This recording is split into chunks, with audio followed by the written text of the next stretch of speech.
Hi, this is Chris Marchand of Between the Songs podcast. I'm here with Joe Cook to tell you about another podcast we've created, and we hope, if you've enjoyed Between the Songs, that you'll enjoy this one too. It's called Nostalgic Future Podcast, and that's what it's all about.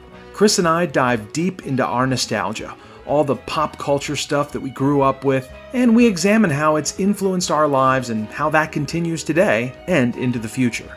So join us for fun discussions about some of our favorite movies, television shows, music, books. Really, nothing is off limits. We even have special guests on from time to time to talk about some of their nostalgic obsessions.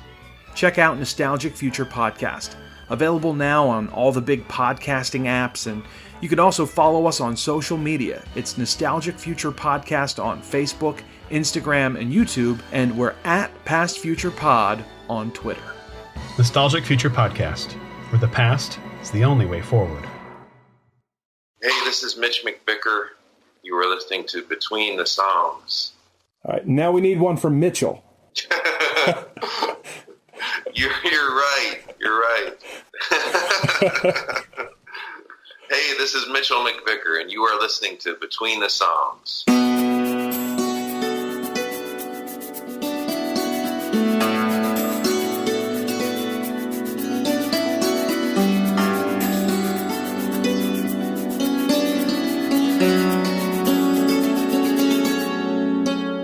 Welcome to Between the Songs podcast.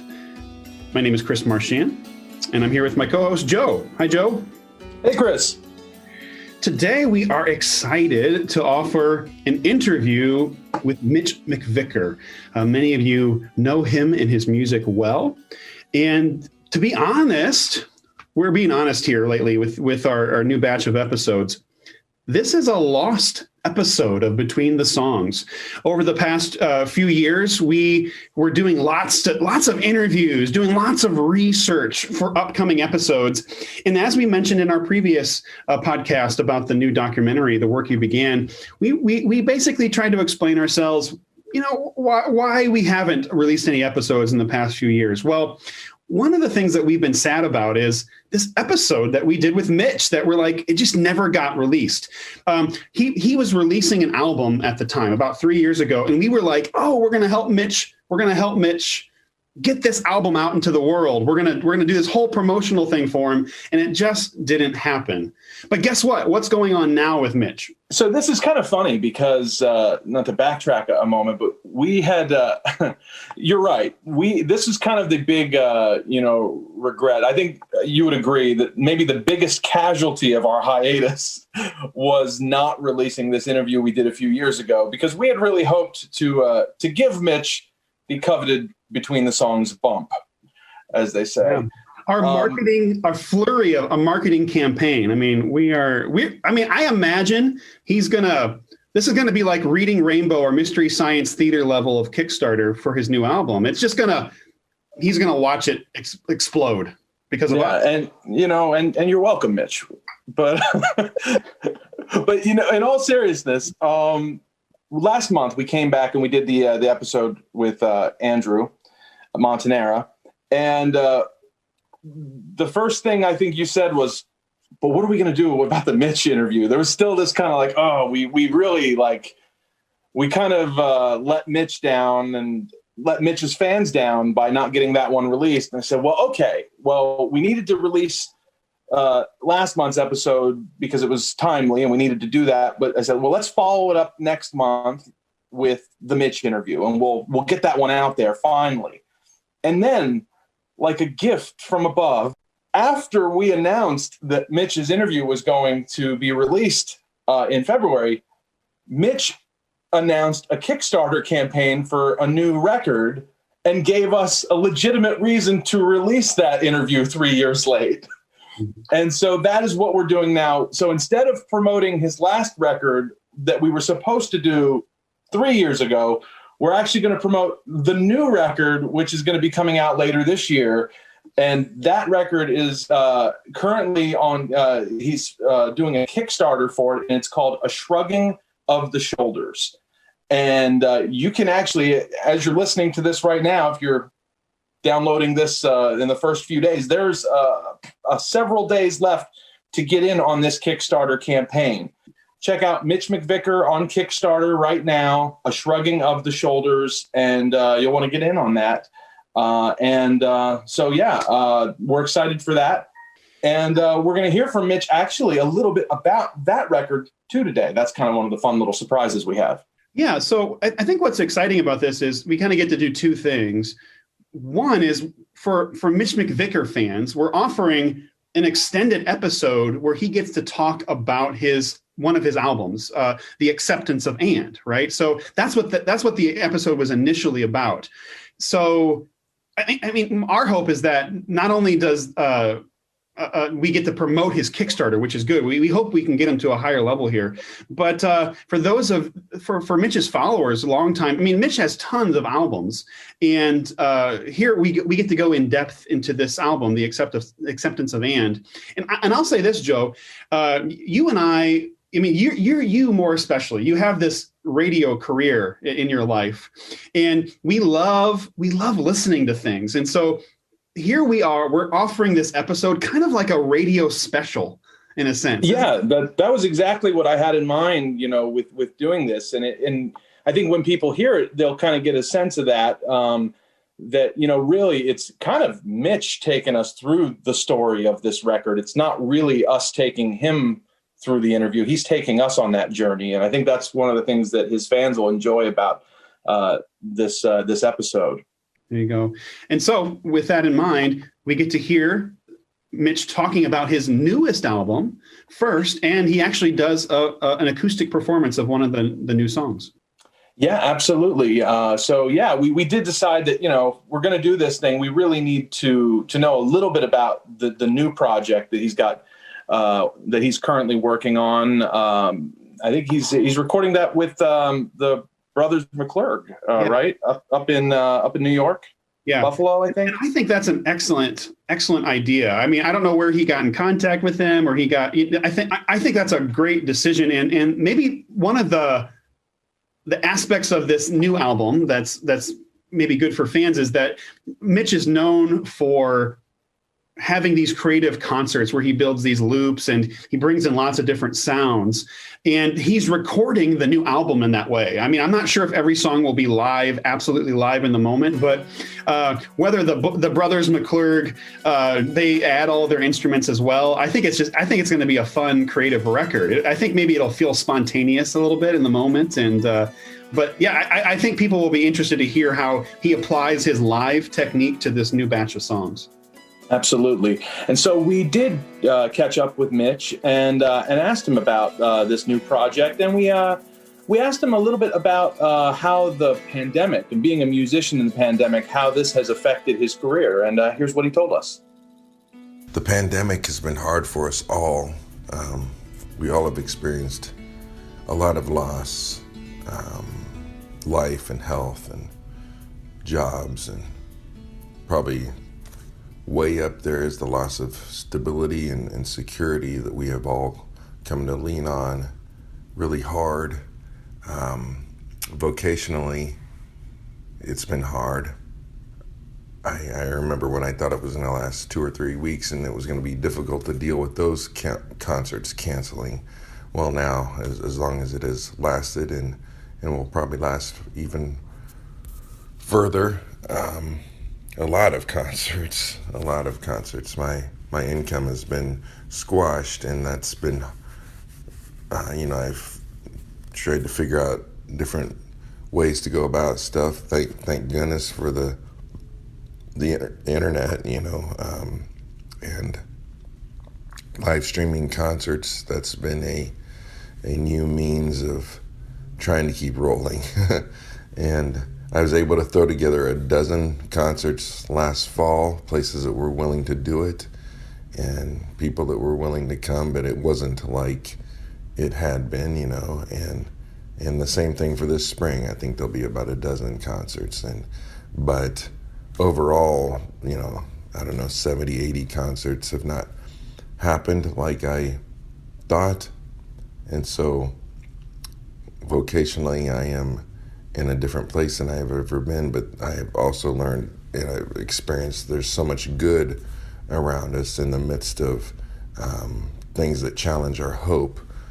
it's sometimes we tend to notice the good that we've often taken for granted, and there's a lot of good around us. I am releasing a new album, Shrugging of the Shoulders, A Shrugging of the Shoulders. It's called that. A lot of people think that's a kind of an apathetic phrase. It's not apathy, it's trust. We have placed the attainment of knowledge on the highest pedestal. The accumulation of facts seems to be the supreme endeavor and accomplishment. And I think there's a great energy in just shrugging your shoulders and going, gosh, I don't know. And that's okay. I'm trying to embrace the mystery that is all around us and yet dwells in us. We seem to seek answered questions, and that's where validation comes from. And like I said, there's a great energy in going, shrugging your shoulders and going, I don't know. And Jesus talks about the mystery. We talk the talk of the mystery of Christ, yet we'd rather not rest as he offers, but carry a weighted down and made heavy yoke by our strivings to attain and accumulate correct knowledge and facts and blah, blah, blah, blah, blah. So these songs are hopefully that's what they're reflecting, in the embracing of the mystery that is all around us, and the trust in shrugging our shoulders. All right, so this is one of the new songs. This is called Among the Stars. And I love the reality of the universe. I love the fact that truth is truth, Gosh, we used to think the earth was flat, and yet truth was truth. We used to think the sun revolved around the earth, yet truth is truth. And just trying to embrace this idea of mystery. Often I find myself, I have found myself wanting to go out and lie down beneath the stars and just be lost in that. And then it hit me that, no, I'm actually lying down among the stars. We are among the stars, and gloriously, we really have no idea of the vastness of the energy and love of God, and how it is the permeating line of existence and being that is running through this universe. So, yeah.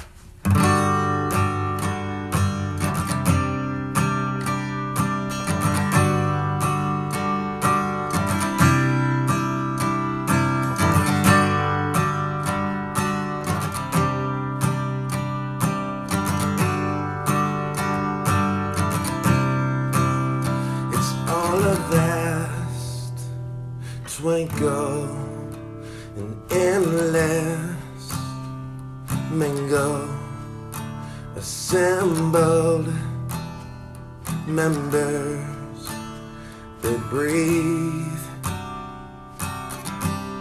And it's an east glowing, exploding, holy. I'm lifted by sacred company. Among the stars on this tiny ball, I am loved, though I'm a millimeter among the stars. Though I'm oh so small, you see my heart, and you know my soul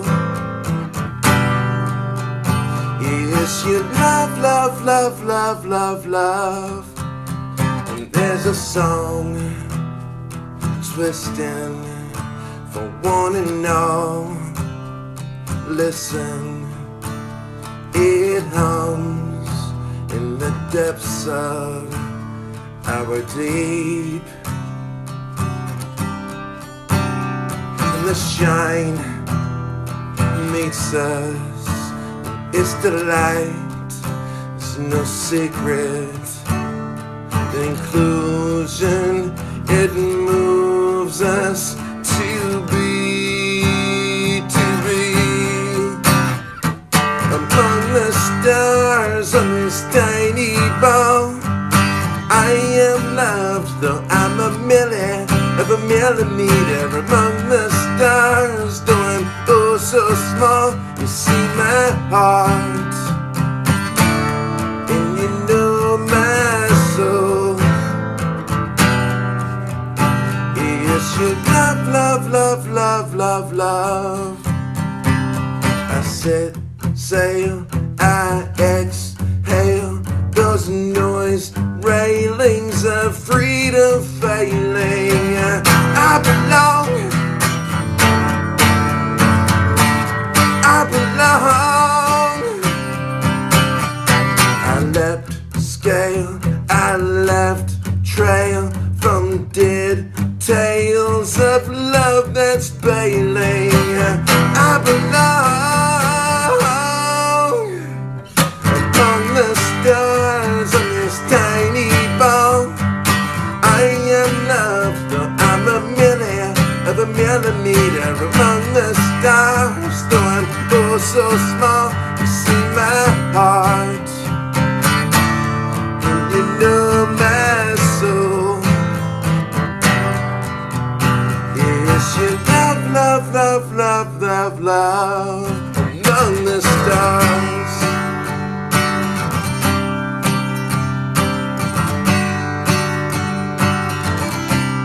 Among the stars.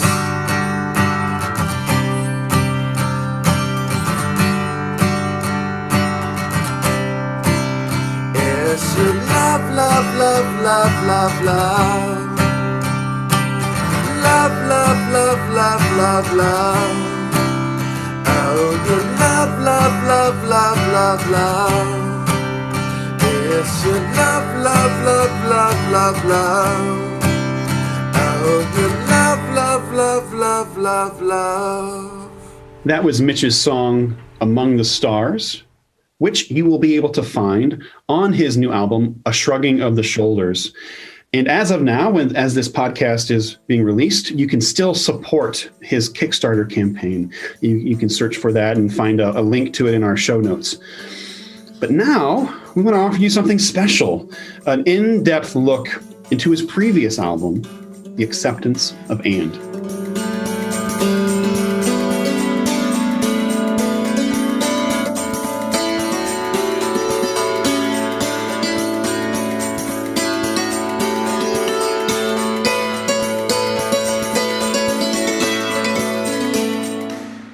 Question, kind of to back up a little bit before we get into the songs.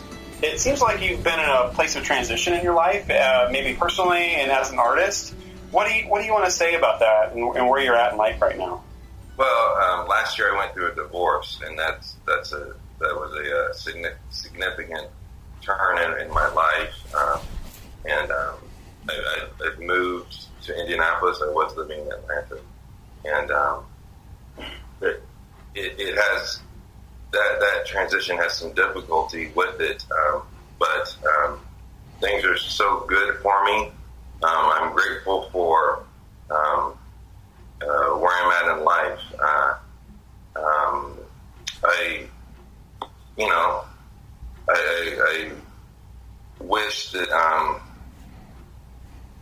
I wish that I could be maybe near my kids more every day, but I still get to be around them all the time, and I try to do my best to make it. I really believe it's quality time.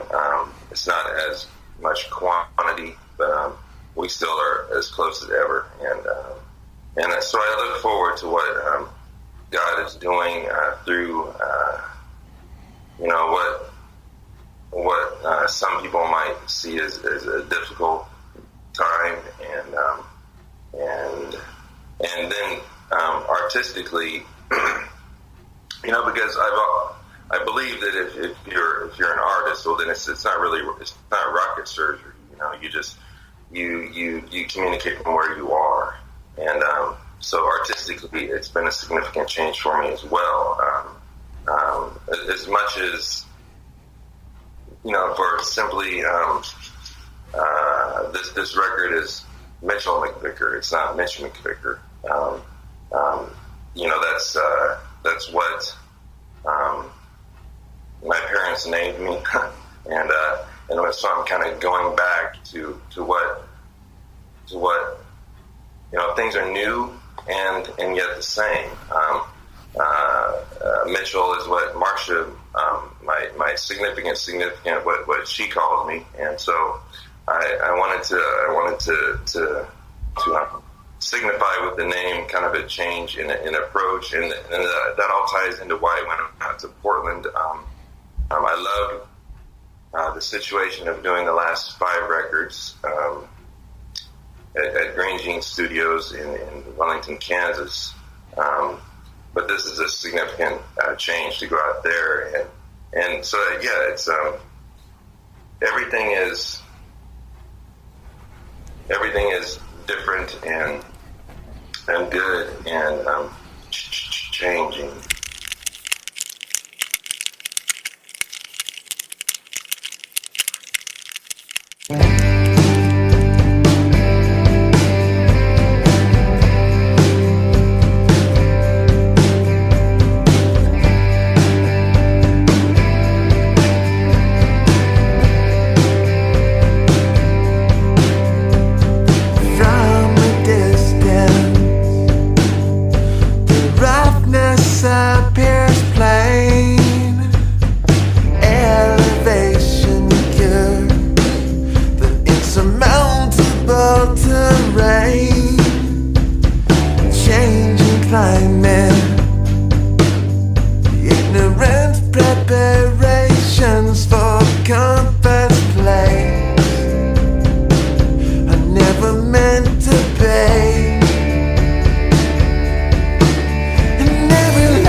Secure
am falling.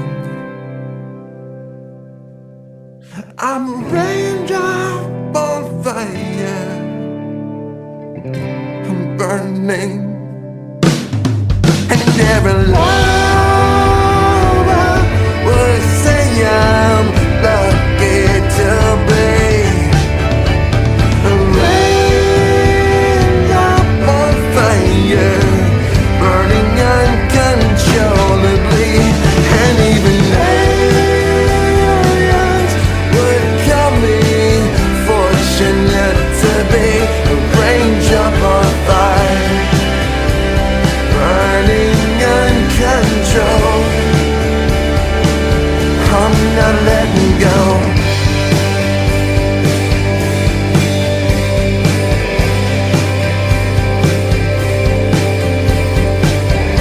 Raindrop on fire.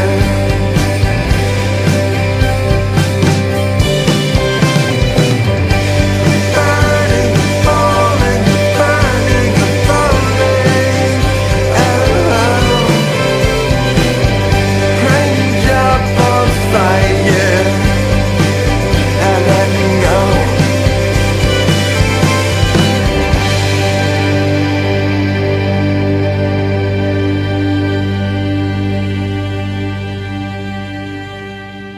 Raindrop on Fire was a song that I did the recording in two segments. I recorded a week in December, and I recorded a week in January, and there was a month in between to just kind of listen to what had happened and let it simmer and marinate, and then figure out where things were and where they needed to go. And Raindrop on Fire was a song that I wrote in the intermittent time, in the month between, and I took it back, and we started completely anew with Raindrop on Fire. And it was, as we were coming back on the plane from the first week, Dave and Marcia and I went out there and to Portland, and as we were coming back, Marcia had written up this kind of journal entry so the lyrics were very much affected by that journal entry, and then just as we were talking about the and of life, about how because the record is called The Acceptance and how we are we are not merely either in the light or the darkness. We are not sinner or saint. We are not lost or found. All in the same breath. I am lost and found. I'm sinner and saint. I'm in the light and darkness. And Raindrop on Fire kind of sum that up for me. Because it is. I just love I love sticking two things together that don't make sense, the opposite ends of the spectrum, and going, well, that's what I am. I am opposite ends of the spectrum often, and that makes sense. Not very much, just like a raindrop on fire.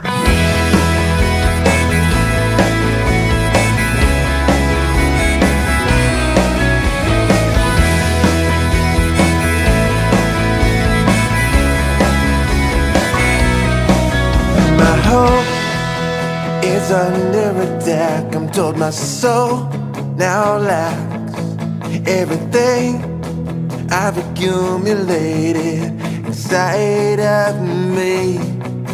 Still the light brings me with the day, so know that I'm better off anyway. 'Cause everything I've accumulated I don't even need. I was told to believe that life is found in achievement.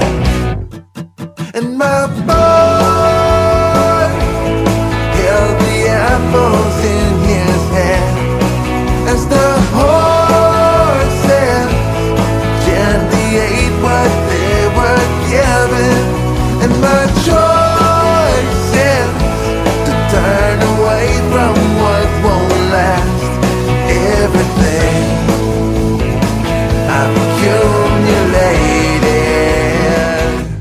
Everything I've Accumulated, where did that song come from? Because that was one of the ones that was a standout for me on the record, as far as, like, I could tell that came from somewhere really personal.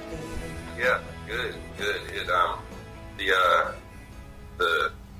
It was just kind of sticking two things together. That's the way it is with songwriting. Is you carry around phrases and you carry around ideas in this little bag, and then you sometimes you can pull them out and stick them together. The first line is my hope is under attack. Just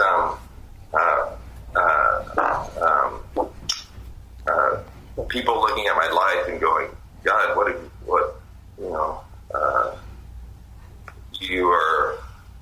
you're not living in the pretty world that you used to. And I go, yeah, I'm not. Great.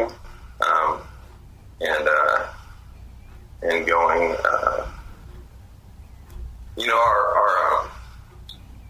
our intentions of gaining and accumulating are, lack of a better word, ridiculous. It's very arguably anti-gospel,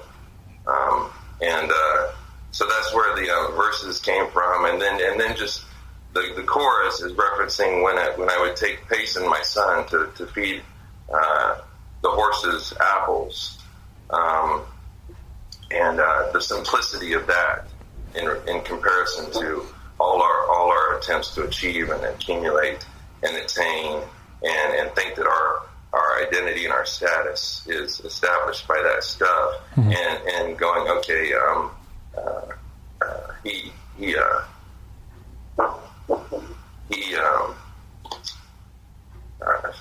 feeds the horses an apple, and they aren't looking for anything more. And there's a lesson in that for me.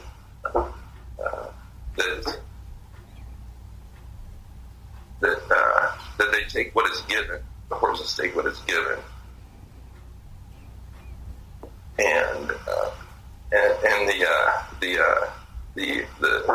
the sheer joy that he has, that Payson has in giving, the simplicity was something that ripped my head off, and I wanted to juxtapose that with the everything I've accumulated notion. Now, you mentioned Marcia. Now, this song, there are 3 songs on this record that were co-writes with Marcia. How's collaboration for you? Collaboration for me on co-writes has been different every time. I don't really think of myself as a co-writer. There's a lot of people that are skilled at that and would refer to themselves as a co-writer. It happens differently every time. Like the song "Everything I've Accumulated" was a co-write, and they all the songs on the record pretty much came out of conversations that I had in the past year, 6 months, week prior to that. Just a phrase pops in your head, and then you go with it. One of my let's see, that song that I mentioned, the first line being "My hope is under attack," and so one of my favorite things about Marcia is she's very metaphorical in her thinking, and so we merely worked on the lyrics with that song. "Raindrop on Fire" is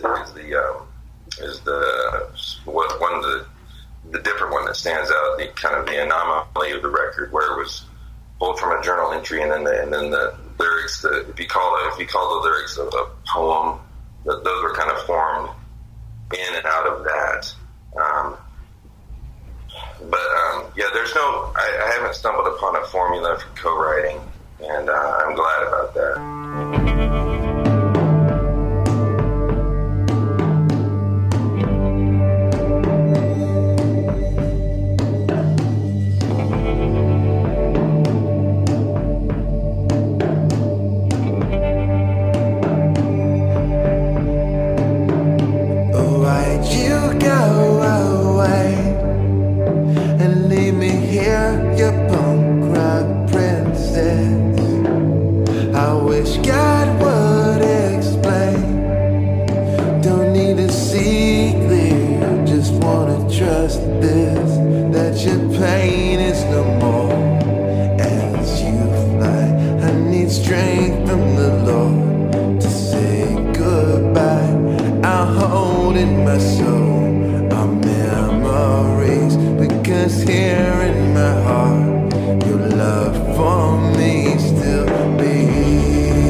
Because of all the complications, he was diabetic, so we had that in common. And his daughter was the same age as mine, and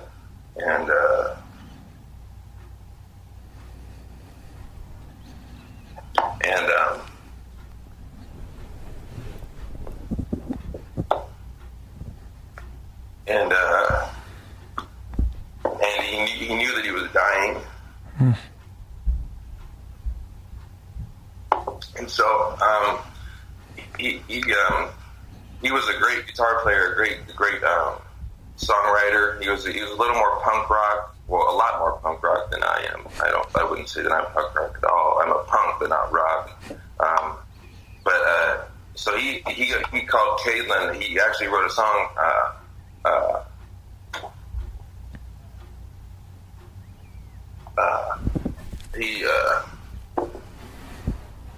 He wrote a song for her called Punk Rock Princess. Punk Rock Princess. He would call her his punk rock princess. And so I, as a dad, it was written from, the song is written from Caitlin's viewpoint, and I wrote it thinking about, okay, what would I want my kid to say about me when I'm gone? And so I started writing it before Jake died, and then when he passed, I had the song, and it's really, it's been coupled with me, like I said, being terrible at getting this record out there, and B, being it's kind of pretty emotional. So I haven't really let people know the backstory to it very much, but that's what it is.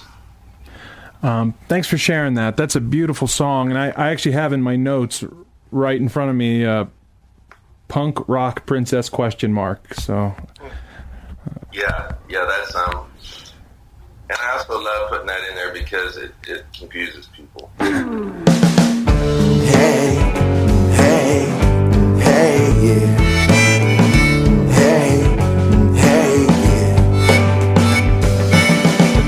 I am contradiction, I am lost and found. So thankful you have rescued me. Strapped to the bottom by both certainty and doubt, and I'm back up on my feet.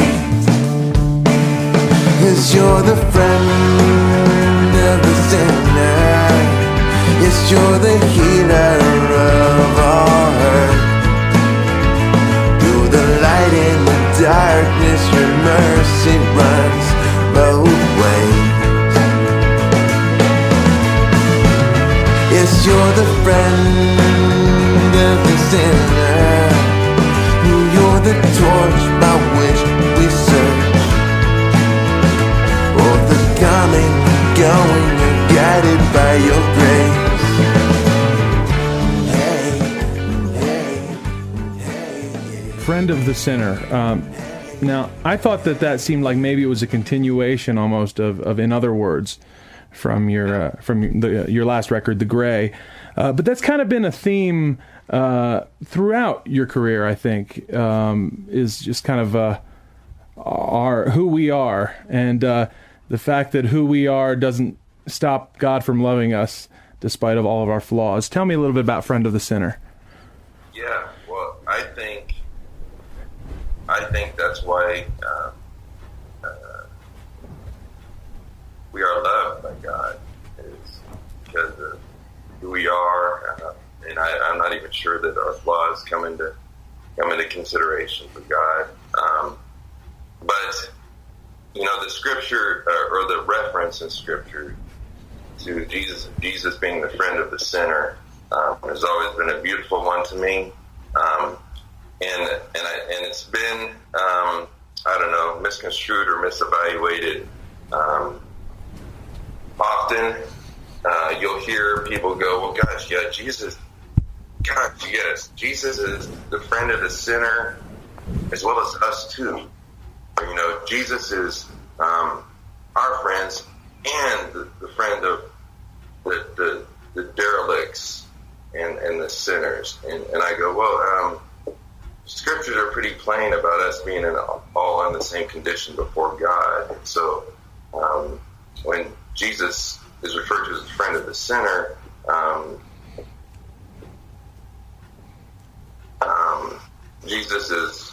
that's basically saying Jesus is our friend.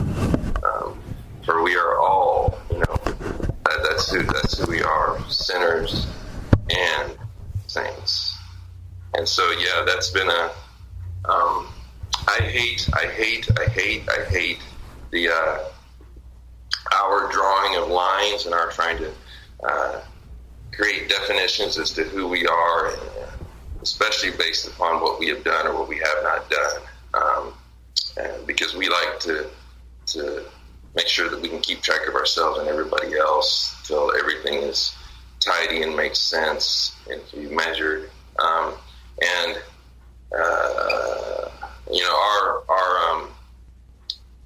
We love to draw the lines, and God, I press down with the pencil so hard when I draw lines, and I try and draw them so perfect, and God erases the lines.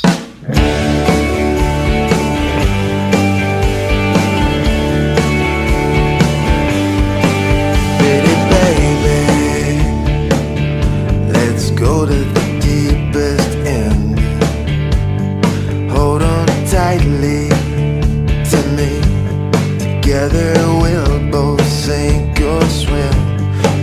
Pretty baby, I see your face every night in my dreams, all the time and in every place. My soul was filled with spider legs.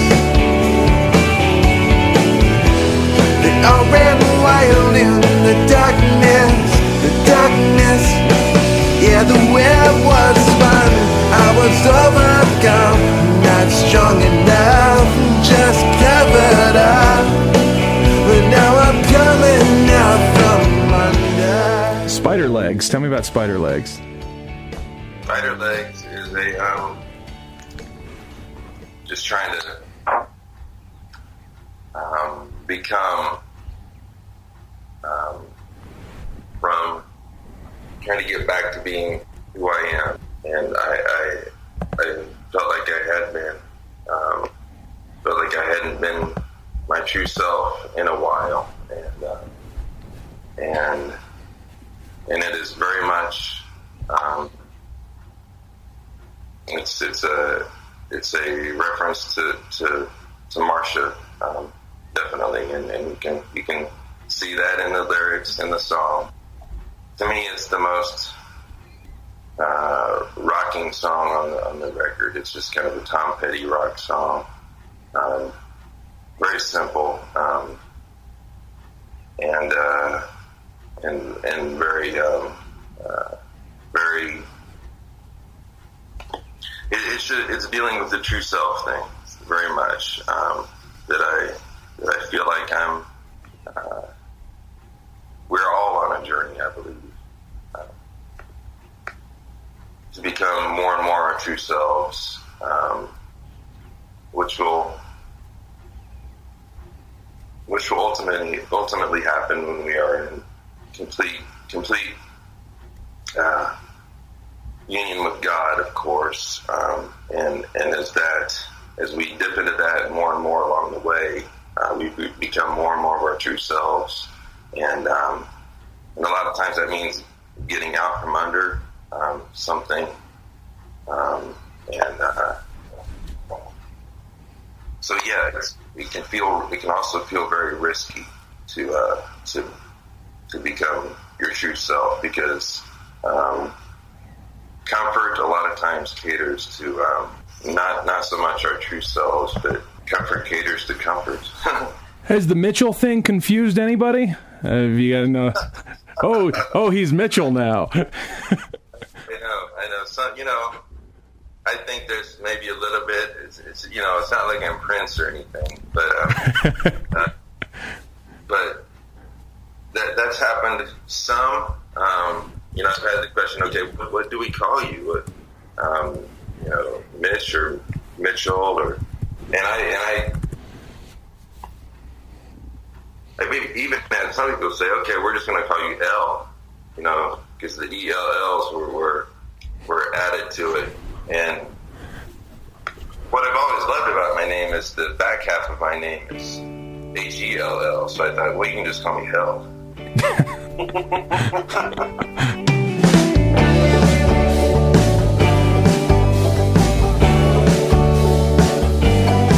Not looking back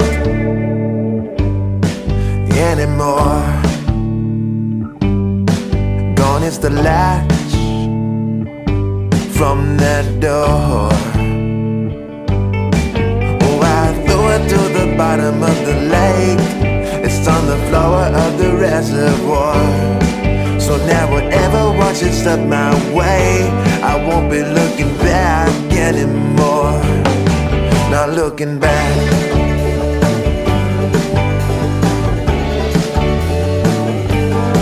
Not looking back. Two more I wanted to mention, and it's the last two tracks on the album. Not Looking Back, which was the one I knew because you played that in Window Rock this past September. What I loved about it on the record, though, is kind of this cool Allman Brothers vibe that you gave it. Awesome. Yeah, it does have that. I don't know what, a little more. What I hope for, it would be called soul, vintage, even you are what you eat. So for me, it was, and everything is connected. It was very much drawn from a vibe. I mean, the sound, not the song or anything, but the what happened there was there's a Sheryl Crow song that had that kind of fuzzy groove thing, and she was going off the Allman Brothers, so everything is connected, and yeah, the Not Looking Back thing was just basically once again the true self, having the guts to go, okay, this is the direction I'm going, and I love it. And tell me about the last track on the album, I Belong to You. It's a nice closing song. Oh, thanks. Yeah, it's the I Belong to You is about identity. It's about intimacy. It's about heart.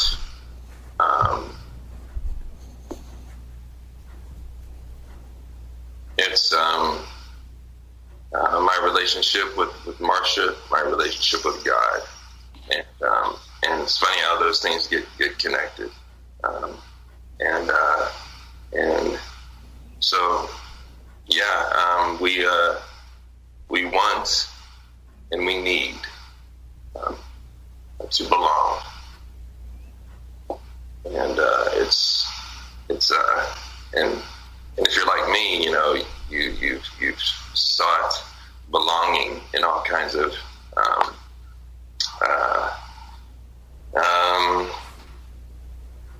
ridiculous or fruitless ways, and so there's references towards being connected to the raw simplicity and the raw love of the world, and I don't say world as in the way the Pauline thing is about the kingdom of God versus the world. I'm talking about all of creation, for what God has created. It was done with God's pure and raw loving energy, and that's what I want to tap into with my belongingness,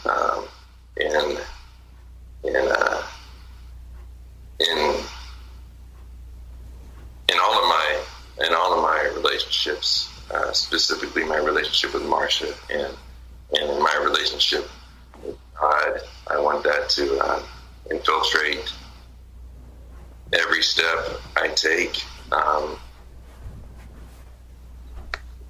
this day and the next day and the next day and the next day and the next day and the next day and the next day. That's interesting, because some of that kind of ties back in with the message from Everything I've Accumulated too, kind of with the same similar theme, in that so much that we put so much of our focus on, our time and our energy, is worthless. Gosh, Joe, you really listened to this record. I need more people like you.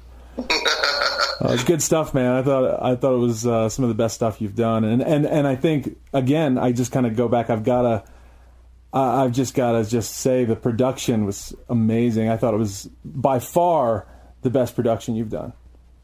Oh, thank you. That's exciting. That is so exciting, because you always hope to be growing, and you're always the most excited about the newest thing that you're doing. And so you hope for that, and that is exciting to me. Thank you.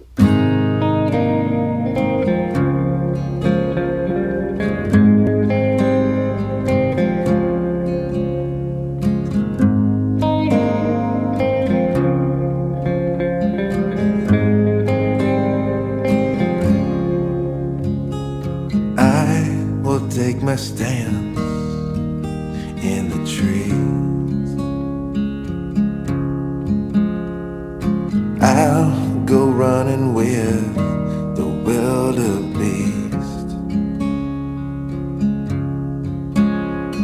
It's all connected. I long to just fit in to a world exploding with love's energy. And that love's gonna grow, we'll find inevitably. Wild through the soul, so divine, moves me to just be. I'm always new, way beyond all proof. I belong to you, so to make me leave, you'll need to escort me from the room. Way beyond all proof, I belong to you. Yes, I will dive inside the sea. I won't lie and hide in fallen leaves. It all will play a part, for this clog inside my heart is like a dog who merely barks, finally set free. I will jump, I will leap without fear. I am loved. Let's hang on, let's cling. Being careful's no longer an option. Yes, I'm always new, way beyond all proof. I belong to you, so to make me leave, you'll need to escort me from the room. Way beyond all proof, I belong to you.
Because what I've seen with you, following your music, back to the late 90s, I've always enjoyed your music, but probably the last 3 records, starting with Underneath, I thought it has just been a huge jump in your songwriting, which I always liked, but it's just like these last few records have been phenomenal. What changes have you seen in your own, how you approach songwriting?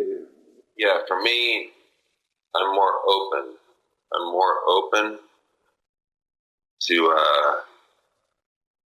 what will happen with the song. I don't, much of the, like you can hear it. You can hear it on the first record, the first few records. It's very literal, which, there's a place for that. But it's very literal, and it's very neat and almost packaged. That's not the right word, because that insinuates something else, but it's my writing is taking on more of an openness and just going, maybe this doesn't work, but I like it. And I think for sure it's not, I'm not,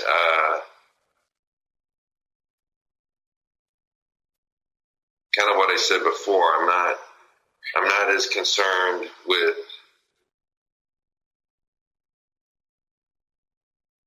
if people like the songs as I am with trying to do something good. And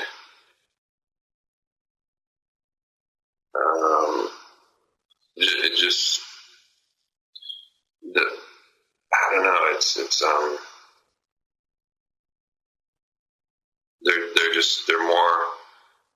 they're more open. Definitely, I think I pay attention to life better than I did at the beginning. And that's much of what writing is, just paying attention to life. As I said, like this last record, the songs, basically every song came about from an experience, a phrase,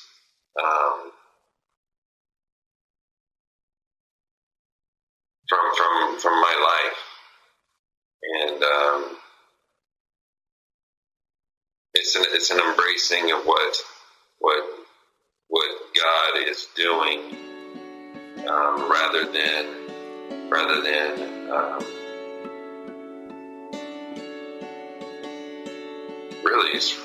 trying to construct something for God. It's an embracing of what God is doing, and kind of receiving.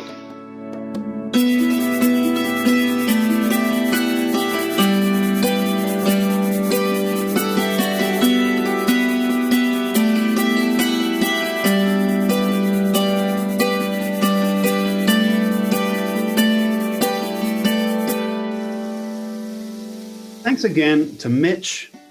We are grateful that he gave us the time that he did, and he was patient enough with us. He wasn't hounding us for years. He didn't break relationship with us for not releasing with those guys. Those Between the Songs guys. We failed him for 3 years, but now we've come through. But in fairness, he may not have noticed. Oh, he'll notice now. He'll notice the Between the Songs bump. When he gets that bump, yeah. So what we wanted to say was, by all means, support his Kickstarter. If you happen to listen to this when the campaign is still going on. At the same time, you can check out mitchmcvicker.com. And my personal favorite, my own music is on there. Sorry for the self promotion, but go to his Bandcamp page. There you can stream, I think, all of his albums, or at least most of them that I'm aware of. And Bandcamp is wonderful because you can buy merchandise on that website as well. So he has his CDs for sale if you're the type that still does that. I personally I use the Bandcamp app. And so you can stream all of his songs through that app, which is, just another app that you put on your phone. And the one thing that you will definitely appreciate is that this upcoming album is going to be on vinyl. For the first time ever, Mitch is releasing one of his records on vinyl. So that'll be kind of exciting. And if you can get in on that Kickstarter right now, you can get A Shrugging of the Shoulders on vinyl. Isn't that something? I love that. And so I put out this music for the game Drifter. I need 12 million people to get the Drifter game, right? I have to have that 12 million. That's my goal, 12 million. But my eventual goal is I'd love to put the soundtrack out on vinyl. That's my pipe dream. I don't know if it's even possible, but we'll see if I get there. It's a great soundtrack. I've become very, very acquainted with the soundtrack to Drifter, as I am currently in the #1 spot globally among all Drifter players. So I don't know if that's a good sign for the game that one of my best friends is #1 in the world, or if it's like, well, 12 people play this game, I think it's a bad sign about my addictive personality. Oh, that's good. Well, we need people like you. Yeah. Well, another shameless plug. We might as well get out there. Drifter, DRIFTR, and that's for Apple. It's an iPhone game. I've had a whole conversation with my friend Brandon, who made the game, why it's not also on Android, devices. So send your complaints to him. But all of which is to say, this is a pro Mitch episode, so we want to throw our support and our love to him. But thank you for listening to Between the Songs. We do have some upcoming episodes in the coming months, and just stay tuned for that. We're holding our cards close to our chest here for a little bit, but we have some good episodes coming up, and we're looking forward to releasing them out there in the world for you. We're back, baby.